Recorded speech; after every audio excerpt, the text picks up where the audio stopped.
같이 읽은 말씀의 시간 이사야 60장 1절부터 3절까지의 말씀을 갖고 하나님의 빛과 영광이라는 제목으로 우리 같이 은혜를 나누겠습니다. 우리 제목을 따라하겠습니다. 하나님의 빛과 영광. 하나님의 빛과 영광. 오늘 이사야서 이 60장 말씀은 하나님의 백성인 이스라엘이 이제 절망적인 상황에 처하지 않았습니까? 이들이 죄짓고 불의함으로 말미암아 하나님의 심판을 받아서 바벨론으로 포로로 잡혀갈 그러한 운명 가운데 있는 이러한 급박한 상황 가운데 하나님께서 이 이사야를 통해 주신 귀하고 복된 예언의 말씀이라고 할 수가 있습니다. 얼마 있으면 이스라엘은, 이 남유다는 이제 멸망을 당하게 될 것입니다. 바벨론으로부터 침략을 당해서 예루살렘이 함락되고 그리고 많은 사람들이 포로로 잡혀갈 것입니다. 나라가 없어지는 것입니다. 나라가 망할 것입니다. 생각해 보십시오. 우리가 지금 살고 있는 미국도 그리고 우리 조국인 한국도 만약에 나라가 망한다라고 하면, 그래서 미국이라는 나라 이름이 없어질 것입니다. 뭐 미합중국 뭐 이러지 않습니까? 그리고 대한민국이라는 이름이 없어진다는 사실. 나라가 망해서. 그럼 어떻겠습니까? 살아가고 있는 우리 입장에서는 소망이 안 보일 것입니다. 야, 그러면 나의 이름은 어떻게 되는 것이지? 내가 쓰는 언어는 어떻게 되는 것이지? 그리고 내가 지금까지 이루어놓은 것들, 그것이 뭐 나의 지위가 될 수도 있고, 나의 또한 뭐 이름이 뭐 명예가 될 수도 있고, 그리고 또 우리 가족이라든지 뭐 내가 모아놓은 재산이라든지 나의 사업장이라든지 이거 어떻게 되는 것이지? 왜냐하면 이제 외부인들이 우리 나라를 우르르 다 몰려 들어와가지고 갖고 있는 것을 다 빼앗는 것입니다. 뭐 요즘 같으면야 또 모르겠습니다. 요즘에는 이제 과거처럼 그렇게 좀 흉폭하지 않기 때문에 뭐 전쟁을 해서 나라가 진다 그러면 뭐 이제 정권이 바뀐다라든지 살고 있는 것은 다 그대로 뭐 그렇게 하지 않습니까? 근데 과거에는 그러지 않았습니다. 우르르 다 몰려 들어오면은 갖고 있는 것을 다 빼앗았어요. 집안으로 다 쳐들어가가지고 다 세간살이 다 끝내내고, 그리고 뭐 갖고 있는 돈, 뭐 토지, 뭐 집 다 빼앗는 거죠. 과거에 우리 6.25 전쟁 때만 해도 그러지 않았습니다. 공산군이 쳐들어왔을 때, 물론 뭐 다 개선장모처럼 들어올 때는 뭐 그랬다면 저도 6.25 때 살아있지는 않았지만, 우리 민족 해방군이 들어왔어. 여러분 놀라지 마시라요. 이러면서 우리 다 한 민족이니 한 동포니 걱정하지 말라고 그러면서 하는 건 무엇입니까? 이수민 사람 잡아 죽이고, 그리고 다른 집 막 쳐들어가가지고 먹을 것 없습니까? 이렇게 막 빼앗고 막 그렇지 않습니다. 돈도 다. 그래서 죽창 들고 서가지고 뭐라고 합니까? 이게 빨간 한 장 차고 그래가지고 지주들 돈 많은 사람 다 끌어내라. 저 반동분자들 막 죽창으로 찔러서 사람을 죽이기도 하고. 근데 지금 현대 사회나 뭐 그런 일이 없을 뿐이지 과거엔 다 그랬다라는 것입니다. 나라가 망하면, 전쟁에서 지면, 하물며 지금도 저기 좀 정치적으로 아직 발달하지 못한 그런 나라들 가보면은, 사회적으로 발달하지 못한 나라들 가보면 그냥 뭐 민족끼리 막 치고받고 전쟁하면 진 민족은 왜 그 아프리카에도 부족 국가끼리 싸우지 않습니까? 한 나라에도 여러 부족으로 나눴습니다. 싸우다 지면은 그냥 다 멸망당하는 것입니다. 집이고 재산인 거 어디 있습니까? 사람이 죽는데. 과거엔 그랬다라는 사실. 이스라엘도 마찬가지예요. 이제 바벨론의 멸망을 당합니다. 도성인 예루살렘을 빼앗기고 함락당하고, 그리고 왕이건 뭐건 간에 다 잡혀가는 것입니다. 왕은 죽임을 당하고, 뭐 여인이 살면 잡혀가서 평생 갇혀서 지낸다라든지, 이스라엘 왕들도 그러지 않았습니까? 잡혀가면 쇠살로 결박돼 두 눈이 뽑히고 보고 있는 앞에서 자식들이 다 죽임을 당하고. 지금 나라가 이러할 위기에 처해 있습니다.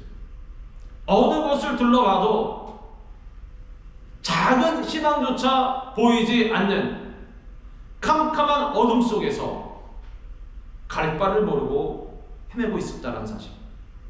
이사야도 그렇고 예레미야도 그렇고 하나님께 보냄을 받은 참 선지자들은 다 같이 입을 모아서 하나로 예언을 한 것이 무엇이냐면 나라가 나라가 망할 것이다. 그러니 바벨론에 항복해라. 어찌 보면 그 당시에 살던 사람들의 입장에서 보면 어떻겠습니까? 아니, 싸워서 이길 생각을 해야지. 저 사람들은 진짜 선지자가 아니에요. 그래서 박해를 당하지 않았습니다. 왕에게도 보고할 때 다른 선지자들은 다 이긴다고 하는데 저 예레미야만 항복하라고 합니다. 저 매국놈이 나라 팔아먹어요. 그런데 하나님의 뜻은 그것이었습니다. 나라가 망하는 것. 중요한 것은 이 상황이 닥친 이유가 무엇 때문이냐면 자신들의 죄 때문에. 그러니까 이들은 뭘 생각해야 되냐면 먼저 회개할 생각을 해야 되는데, 일단 나라가 망하면 어떻게 된다고 했습니까? 집이건 재산이건 사람 생명이건 다 뺏긴다고 했습니다. 지금 그게 중요하지. 그래서 어떻게든 막아내야지, 어떻게든 살아야지, 이것만 생각하지 회개할 생각은 안 한다라는 사실. 그리고 지금까지도 그렇게 살아왔고, 지금까지도 하나님 섬기는 것보다, 주의 말씀 행하는 것보다 중요한 것은 내가 먹고 사는 문제니 그거 먼저 하고, 그 다음에 뭐 신앙생활을 하든지 뭘 하든지, 뭐 주의 사명이 뭔지 모르겠지만 이건 뭐 그거 하는지 뭐 그러한 것이지, 그 우선순위가 두 번째, 세 번째, 네 번째로 밀리다 보니 나중에 어떻게 되더라? 첫 번째, 두 번째, 세 번째 한 다음에 네 번째도 하냐? 그러면 안 한다는 사실입니다. 사람은 항상 첫 번째 것만 합니다. 굉장히 부지런한 사람들 빼고는. 그 사람들은 첫 번째 거 하고 두 번째, 세 번째, 네 번째, 다섯 번째도 할 수 있을지 모르겠습니다. 그런데 저는 그런 사람 잘 못 봤습니다. 항상 뭘 하냐 하면 거의 대부분 첫 번째 것만 합니다. 그리고 두 번째, 세 번째 것까지 간 사람 별로 없습니다. 열심히 해봐야 두 번째 것까지 갈까? 그래서 하나님께서 뭐라고 말씀하셨냐면, 야, 니네 우선순위 잘 세워놔야 돼. 왜냐하면 그래, 좋다, 바쁘냐? 그러면 다른 거 먼저 하고 두 번째로, 세 번째로 주의 일 해봐라. 한번 할 수 있나? 이스라엘 백성들은 그러한 신앙생활을 했습니다. 다 할 수 있을 줄 알았습니다. 심지어 이들이 생각하고 있는 것은 뭐냐면 두 번째, 세 번째라고 생각 안 했을지도 모릅니다. 여기도 똑같고 여기도 똑같고 50대 50. 근데 나머지 절반을 잘했냐면, 자, 내 거 50만큼 일단 먹고 살 거 다 하고 가족이든 뭐든 간에 챙길 거 다 챙기고 그 다음에 나머지 50 해보자 했는데 그게 안 됐다라는 사실. 안 됩니다. 그래서 하나님께서 이 사람들이 인간의 왕을 세워달라고 할 때, 만약에 이들이 50대 50으로 잘할 수 있으면 흔쾌히 세워주셨을 것입니다. 그래, 니네 참 좋은 아이디어구나. 그래, 다른 나라도 왕이 있으니 니네도 이제 왕이 있어야지, 세워주마 하고서 흔쾌히 세워주셨을 텐데, 하나님께서는 가슴을 치시면서 세워주셨습니다. 사무엘도 가슴을 치지 않았습니다. 사무엘, 하나님, 이 참 제가 민망해서 하나님 앞에 얼굴을 못 들겠습니다. 그러니까 하나님께서, 야, 그냥 세워줘라. 저렇게 원하니. 그 대신 단단히 일러둬라. 왕을 분명히 니네가 세워달라고 했다. 알았지? 내가 세워주려고 해서 세워준 거 아니다. 그거 확실히 알아라. 무슨 뜻이냐면 나중에 망한다라는 뜻입니다. 50대 50으로 잘할 줄 알았는데 어떻게 되더라? 결국에 망하더라. 지금 망하고 있지 않습니까?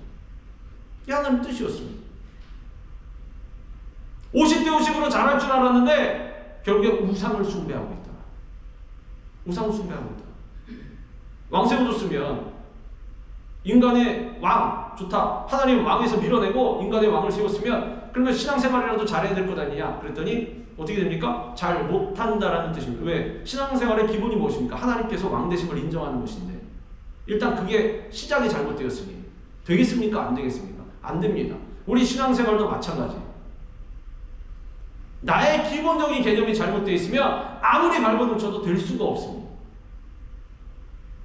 정치를 할 때도 마찬가지고, 우리가 살아갈 때도, 우리 개개인의 면면에 나라를 다스릴 때도 마찬가지고, 우리가 가정 가운데서 아니면은 그 사업장에서 살아갈 때, 직장 생활할 때도 마찬가지. 사람이 중요한 건 철학을 잘 세워놔야 됩니다. 자기 개념. 내가 지금 이 일을 왜 하는지 모르면 안 되지 않습니까? 지도자들도 마찬가지고 우리가 개개인의 삶을 살아갈 때도 마찬가지고 내가 왜 살아가는지 모르면은 그 사람은 어디로 가느냐? 눈먼 소경이나 마찬가지라고 했습니다. 가다가 구덩이에 빠집니다. 그런데 우리가 신앙생활하는 이 철학이 잘못되어 있으면 어떻게 됩니까? 이거 신앙생활 하는 것이 아닙니다.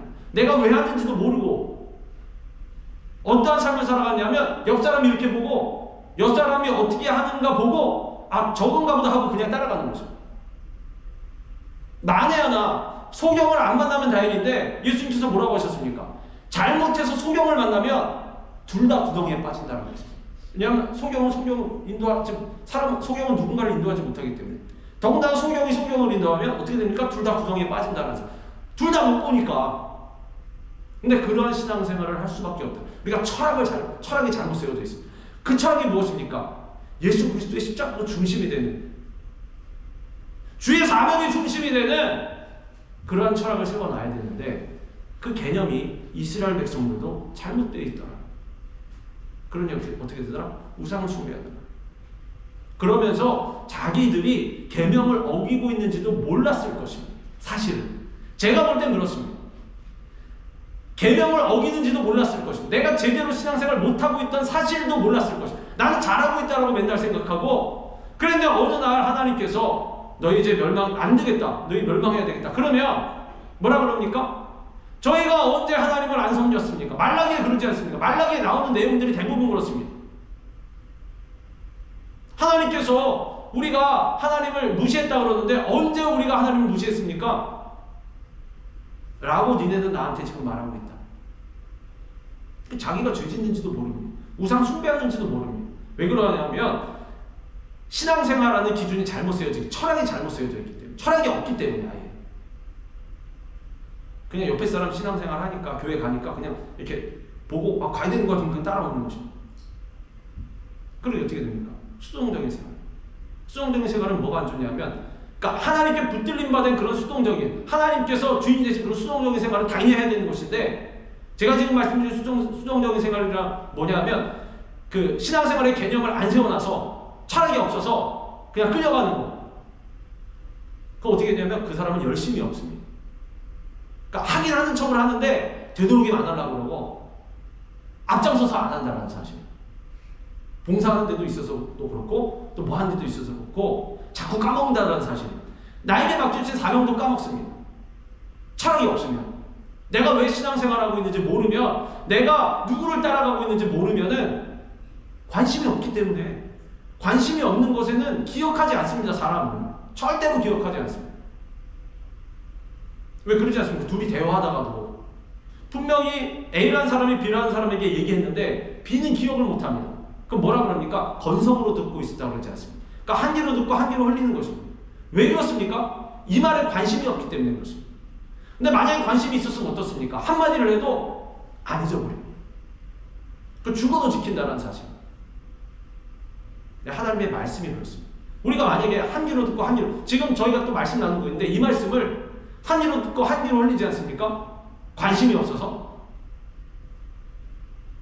그러면 열매가 맺힐 수가 없다는 사실. 수동적인 신앙생활. 그러니까 내가 왜 신앙생활 하는지 모르고 내가 이 자리에 와서 왜 앉아있는지 모르고 그냥 와서 앉아있으면 관심도 없고 재미도 없고 흥미도 없고 열망도 안 생기고 열심도 없고 기억도 안 나고 그러면 나에게 맡겨주신 사명도 잊어버린다는 사실. 그럼 교회가 죽습니다. 이렇게 다 죽어버립니다. 그러니까 머릿수에 많고 적음을 말씀드리는 것이 우리도 지금 많지는 않습니다. 뭐 해봐야 뭐 30명 안 되지 않습니다.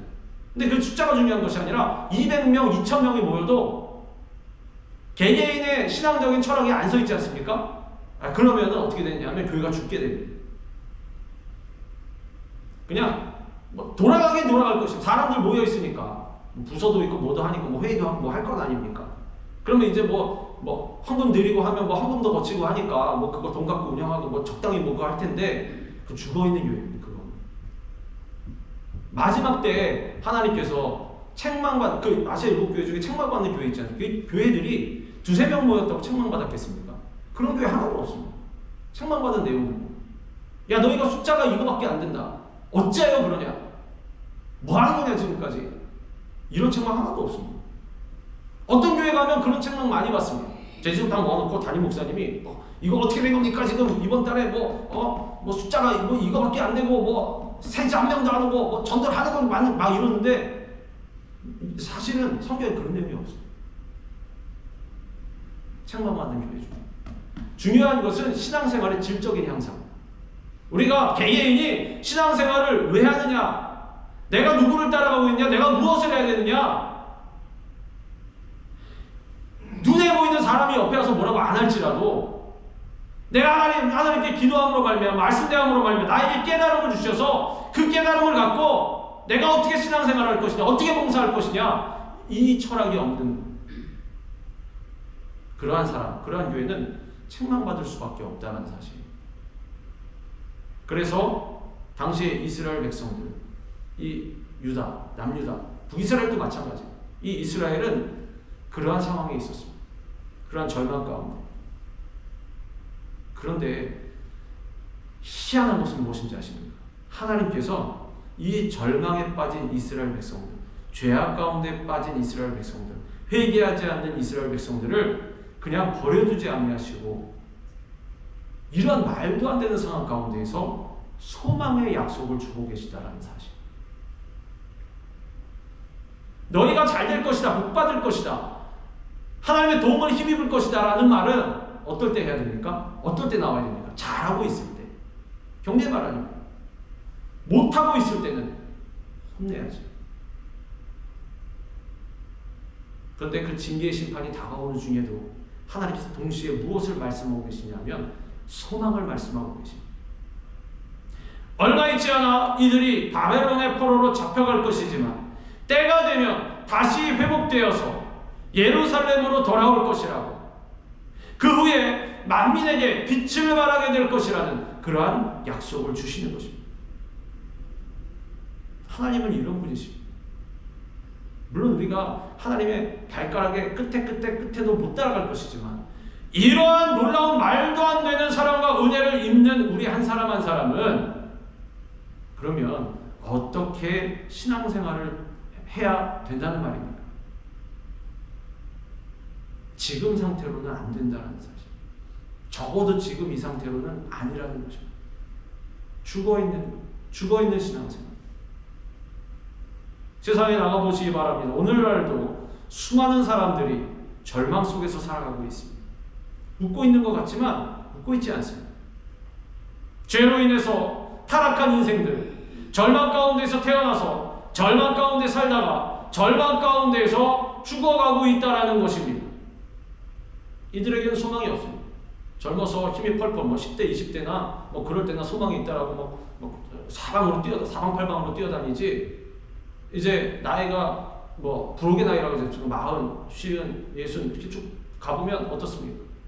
이제 죽을 날이 가까워오기 때문에 소망이 생기지 않습니다. 이게 제가 말씀드린 건 지금 세상 사람입니다. 세상 사람. 소망이 생기지 않습니다. 근데 그동안에는 아주 날마다 좋고 막 춤추면서 지냈는데 그 이후에 어떻게 됩니까? 절망이다. 왜? 나를 돌아보게 됩니다. 이제 마지막 때가 됩니다. 그런데 하나님께서는 이와 같은 인생들을 버려두지 않으시고 우리 예수 그리스도로 말미암은 소망의 메시지를 우리에게 허락해 주셨습니다. 그것이 바로 복음인 것입니다. 그래서 우리는 죽어도 복음은 사수해야 하는 것입니다. 오늘 말씀은 단순히 이스라엘이 바벨론의 포로에서 돌아오는 것만을 나타내는 것이 아닙니다. 장차 수많은 사람들이 우리 예수님의 구속 사역으로 말미암아 죄로부터 해방되어서 하나님의 영광으로 충만한 삶을 누리고 만민이 하나님께로 돌아오게 될 것이라는 그러한 말씀인 것입니다. 우리는 하나님의 말씀을 붙잡고 절망의 자리에서 일어나야 하는 것입니다. 당시 이스라엘 백성들은 마치 죽은 자처럼 살아가고 있었습니다.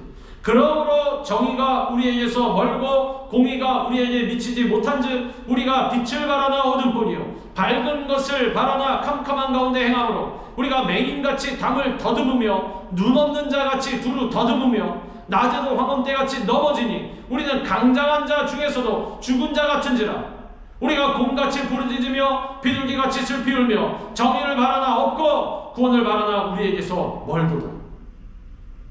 오늘 우리가 대한 말씀이 60장 이전에 59장에 나와 있는 말씀. 읽어보면 다 절망입니다. 다 절망. 다. 소망이 하나도 없어. 다 절망. 우리가 빛을 바라나 어둠뿐이요 밝은 것을 바라나 캄캄한 가운데 행함으로 우리가 맹인같이 담을 더듬으며 눈 없는 자같이 두루 더듬으며 낮에도 황혼때같이 넘어지니 강장한 자 중에서도 죽은 자 같은 자. 절망이 넘쳐나는 그러한 인생. 어둡고 캄캄한 현실 속에서 아무것도 보이지 않아서 심지어 낮에도 넘어질 만큼 갈 길을 몰라 헤매고 있다는 사실입니다. 삶이 너무나 고통스러워서 슬프게 울지만은 헤어날 길이 전혀 보이지 않는 그러한 절망에 갇혀 살아가고 있는 이스라엘 백성들에게 하나님께서 소망의 약속을 주시고 그 말씀을 붙잡고 일어나라고 명령하고 계시는 것입니다. 일어나라 빛을 발하라 이는 내 빛이 이르렀고 여호와의 영광이 내 위에 임하였습니다. 주님은 오늘도 우리에게 일어나라고 말씀하고 계십니다. 절망의 자리에서 일어나고 가난과 질병의 자리에서 일어나고 실패의 자리에서 일어나라고 말씀하고 계시는 것입니다. 일어나라는 주님의 음성이 들렸을 때 이 나인성 과부의 아들이 관속에서 일어나지 않았습니다. 일어나라는 주님의 음성이 들려올 때 달리라고 그랬을 때 어떻게 회당장 야이로의 딸이 벌떡 일어났습니다. 다 죽었던 사람들. 예수님의 음성을 듣고 나사로는 다시 일어나서 무덤 밖으로 나왔습니다. 예수님께서 나사로야 나오라. 죽은 지 나흘이 지나서 썩은 냄새가 나는 부패한 사람이 갑자기 새살이 돋고 생명이 들어와서 통통통 뛰어서 나오는 것입니다. 일어나라는 주님의 음성이 들려오면 우리는 죽음의 자리에서조차 일어날 수가 있는 것입니다. 진실로 진실로 너에게 이르노니 죽은 자들이 하나님의 아들의 음성을 들을 때가 오나니 곧 이때라 듣는 자는 살아나리라. 이와 같이 우리가 다시 살아날 수 있는 힘은 오직 예수 그리스도께로부터 오는 것입니다. 지금 어떤 절망에 처해 있더라도 그것이 무엇이든 간에 주님께서 지금 일어나라고 말씀하십니다. 일어나 내 자리를 들고 걸어가라. 주저앉았던 이유가 질병 때문이든 아니면 나의 가정의 문제 때문이든 사업장의 문제 때문이든 어떤 문제 때문이든 상관없습니다. 예수님께서 말씀하실 때 우리는 그 말씀대로 일어날 수가 있는 것입니다. 마음이 병들었던 간에 육신이 병들었던 간에 아니면 환경이 병들었던 간에 주님의 음성을 듣고 지금 일어나시기 바랍니다. 그리고 중요한 것은 먼저 우리가 해야 될 것. 이스라엘 백성들이 지금 어떠한 상황 가운데 있습니까? 죄악 가운데, 그리고 허물 가운데, 우상 숭배 가운데 멸망해가는 그러한 순간인 것입니다. 일어나기 위해서 주님께서 말씀하시는 것은 회개하라는 것입니다. 하나님과 나 사이의 죄의 문제를 해결하라는 것입니다.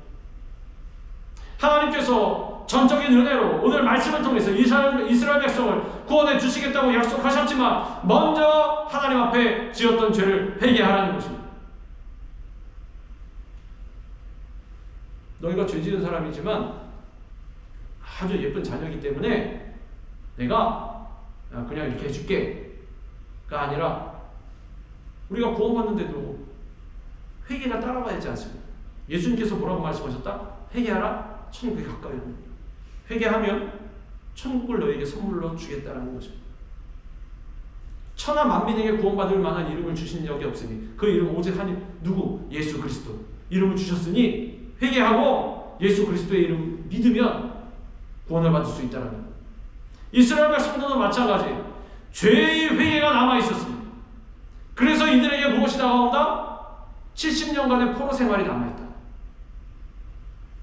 그럼에도 불구하고 70년간의 포로 생활을 회개함으로 잘 지내면 하나님께서 구원해 주실 것이라는 그러한 소망의 약속. 그것이 바로 일어나라. 근데 그것도 우리가 어떻게 보면 대단한 것입니다. 착각하면 안 됩니다. 70년간의 포로 생활을 했으니 대가를 지불했으니 일어나서 빛을 발하는 것이 당연하지. 아닙니다. 그 착각입니다. 하나님께서 700년을 허락하시면 어떻게 할 것입니까? 죄의 경중을 누가 따지나요? 내가? 아니고. 그럼 옆 사람이? 아니고. 하나님께서 따지시는 것입니다. 하나님께서 재판장 되시지 않습니다. 땅. 너의 죄의 무게는 700년이다. 7,000년이다. 그러면 아주 죽을 때까지 포로 생활을 해야 되는 것입니다. 근데 하나님께서 자비와 긍휼이 많으심으로 말미암아 70년 딱 잘라서 우리에게도 그러한 은혜가 있다는 것을 기억해야 하는 것입니다. 그러니 회개를 해야 되겠습니까? 안 해야 되겠습니까? 회개해야 하는 것입니다. 한 사람 한 사람 자신들을 절망의 자리로 몰고 갔던 그 죄를 깨닫고 진심으로 회개할 때 어둠에서 벗어나 빛을 발하는 삶을 살아가게끔 만들어 주시겠다는 것입니다. 우리도 주님께 나아가서 죄를 고백하고 십자가를 붙잡고 믿음으로 일어나야 합니다. 죄를 자백하면 하나님께서 우리의 죄를 사하시고 우리를 모든 불의에서 깨끗하게 만들어 주실 것입니다. 만일 우리가 우리 죄를 자백하면 그는 미쁘시고 의로우사 우리 죄를 사하시며 우리를 모든 불의에서 깨끗하게 하실 것이요 우리 죄가 주홍 같을지라도 눈과 같이 이게 씻어 주실 것입니다. 여호와께서 말씀하시되 오라 우리가 서로 변론하자. 너의 죄가 주홍 같을지라도 눈과 같이 이어질 것이요 진홍같이 붉을지라도 양털같이 희게 되리라. 회개해야 하는 거죠. 그리스도인은 뭐하는 사람들이다? 회개하는 사람들이다. 기도할 때도 삶을 살아갈 때도 회개하는 것을 잊지 마시기 바랍니다. 그러면 죄악 가운데서 점점 멀어질 수가 있습니다. 죄를 지을 수밖에 없고 과거 같으면 이 상황 가운데 죄를 지을 수밖에 없는 그러한 상황 가운데에서도 어느 틈엔가 변화되고 있는 나 자신을 발견할 것입니다. 야 이러면 안 되겠구나. 내가 지금까지 몇 번 실수를 했지. 그런데 이제는 깨달을 때가 됐구나. 하나님께서 나에게 은총을 주셨구나. 자 돌아서자. 가지 말자. 아이의 발 자체를 들여놓지 않는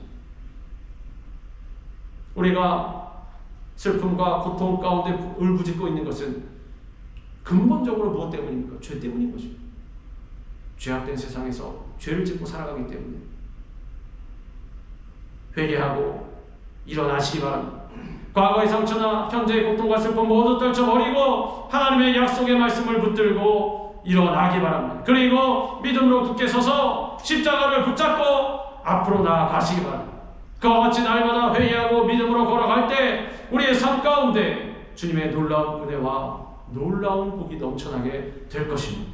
절망의 자리에서 일어난 우리는 이제 오늘 주의 말씀대로 빛을 발하는 삶을 살아가야 합니다. 우리가 말하는 것은 빛을 발하는 것, 자 그래서 빛만을 먼저 발하기를 원합니다. 빛을 발하면 사람들이 쳐다보고 막 높여줄 것 아닙니까? 이야 저 사람에게서 빛이 나온다. 이 세상에서도 자기 자신이 자랑이 되어서 그렇게 살아가는 사람들이 많이 있습니다. 그런데 우리가 빛을 받은 자녀로서 빛을 발하고 비추는 데는 전제 조건이 있는데 그것이 먼저 회개하고 변화받아서 그리고 주님의 빛을 받아서 하나님께서 우리를 향해 일어나라고 하신 이유는 우리 자신의 입신양면을 위해서 한 것이 아니라 우리로 주님의 빛을 받아 반사하는 그러한 빛을 발하는 삶을 살아가게 하기 위함인 것입니다. 일어나라는 주님의 음성을 듣고도 무기력한 상태에서 계속 머물러 있어서는 안 됩니다. 빛을 발하는 것이 모든 사람들에게 칭송을 받는 삶이 아닙니다. 빛을 발하는 것이 우리 착각하고 있으면 안 됩니다. 하늘의 미랄이 되어서 땅에 썩어지는 것이 빛을 발하는 인생입니다. 세상으로부터 칭송을 받는 그런 삶, 세상에 사람들에게 다 내가 이렇게 드러나고 나의 이름을 날리는 그런 삶이 빛을 발하는 삶이 아니라 그거 잘못된 것입니다. 근데 그렇게 살아가는 분들이 있지 않습니까? 그거 잘못된 것입니다. 착각하는 것입니다. 분명히 나는 하나님의 미랄이 되어서 썩어져야 합니다. 그리고 세상으로부터 칭송을 받고 드러나는 것은 우리 예수님만이 되어야 하는 것입니다. 예수님의 자리를 내가 차지하고 있으면 안 됩니다. 왕은 누구다? 우리 하나님 아버지, 우리 예수 그리스도. 그분들의 왕되심을 인정하고 나는 하나님의 미랄이 되어서 썩어지는 것이 일어나서 빛을 발하는 것입니다. 이것을 잘못 알고 있으면 어떻게 됩니까? 내가 빛을 발한다고 생각하는데 빛을 안 발하고 나를 나타내고 있다는 사실. 왜 남을 돕는 것도 그러지 않아요? 왼손이 하는 일을 오른손이 모르게 하라. 오른손이 하는 일을 왼손이 모르게 하라. 왜 그런 말씀하시겠어요? 드러나는 것이 빛이면 알게 해야지. 오른손이 하는 것을 남의 손도 알게 해야 되지 않습니까? 근데 왜 같은 손이라도 이쪽 손이 하는 것을 이쪽 손이 모르게 하라고 하셨겠습니까? 그게 빛을 발하는 것이 아니라는 사실. 드러내는 것이. 드러내지 않는 것이 빛을 발하는 삶. 우리에게는 항상 그러한 자세가 있어야 할 것입니다. 그래야 어떻게 됩니까? 교만하지 않고 겸손하게 되는 거죠. 더 낮아지게. 더 겸손하게. 만약에 어디에서든지 윗자리에 앉기를 내가 원하고 있다면, 내가 우두머리가 되기를 원하고 있다면 그 생각 고쳐야 된다는 사실. 우린 종이 돼야 먼저. 예수님께서 말씀하시지 않았습니까? 주님, 누가 큽니까? 우리 중에 어떻게 해야 크게 되겠습니까? 제자들이 질문하니까 예수님께서 크게 되고 싶은 자는 먼저 종이 되어야 하리라. 윗자리에 앉지 말고 처음부터 낮은 자리에 앉아라. 예수님 그렇게 말씀하셨습니다. 왜 그렇습니까? 빛을 발하는 삶이 바로 세상적으로 보면 빛이 없는 삶이기 때문에. 그래서 우리 기도할 때 뭐라고 얘기하면, 주님, 이름도 없이 빛도 없이 수고하는, 빛을 발하라고 했는데 기도할 때는 이름도 없이 빛도 없이. 그게 빛을 발하는 삶이기 때문에 우리도 모르는 사이에 그렇게 기도한다는 사실. 그게 맞습니다. 그런데 진정으로 주님 말씀하신 그러한 빛을 발하는 삶을 살지 않게 되면 어떻게 됩니까? 살아있으나 죽은 자같이 무기력한 상태에 머물러 있다는 사실. 우리는 달라야 합니다. 오늘 주님께서 일어나라, 빛을 발하라 말씀하셨으니 죄악의 절망의 자리를 박차고 일어나서, 교만의 절망의 자리를 박차고 일어나서 빛을 발하는, 진정으로 하나님의 미랄이 되는 그러한 삶을 살아야 하는 것입니다. 자신만을 나타내는 그런 어둠으로 가득 찬 세상 속에서 절망 가운데 살아가는 사람들에게 우리가 빛이 되어 주어야 하는 거죠. 물론 우리 스스로는 이러한 빛을 발할 수가 없습니다. 왜? 우리는 죄악에 붙잡혀 있기 때문에. 교만한 본성에 잡혀 있기 때문에. 우리가 빛을 발하기 위해서, 하나님의 미랄이 되기 위해서는 빛 대신 예수님께서 우리의 삶의 주인으로 오셔야 하는 것입니다. 어두운 데에 빛이 비치라 말씀하셨던 그 하나님께서 예수 그리스도의 얼굴에 있는 하나님의 영광을 아는 빛을 우리 마음에 비추셨느니라. 예수님만이 우리의 참 빛이 되십니다. 예수께서 또 말씀하여 이르시되, 나는 세상의 빛이니 나를 따르는 자는 어둠에 다니지 아니하고 생명의 빛을 얻으리라. 어둠에 다니는 사람들이 누구다? 자신을 드러내지 않는 사람들이 어둠에 속한 사람들이 아닙니다. 나를 드러내는 사람들이 어둠에 속한 사람들이에요. 세상의 영광을 받는 사람들이 어둠에 속한 사람들. 그러나 세상에 진정 빛이 되는 사람들, 세상 가운데 빛을 비출 수 있는 사람들은 나를 드러내지 않는 사람들. 예수님만이 온 인류의 구원의 빛이요 진리의 빛이요 사랑과 용서의 빛이 되시니, 우리는 이 빛을 받아서 작은 예수가 되어서 주님께서 주신 구원의 빛과 생명의 빛과 사랑의 빛을 어두운 세상에 밝게 비추는 그러한 주님의 일꾼이 되어야 하는 거죠.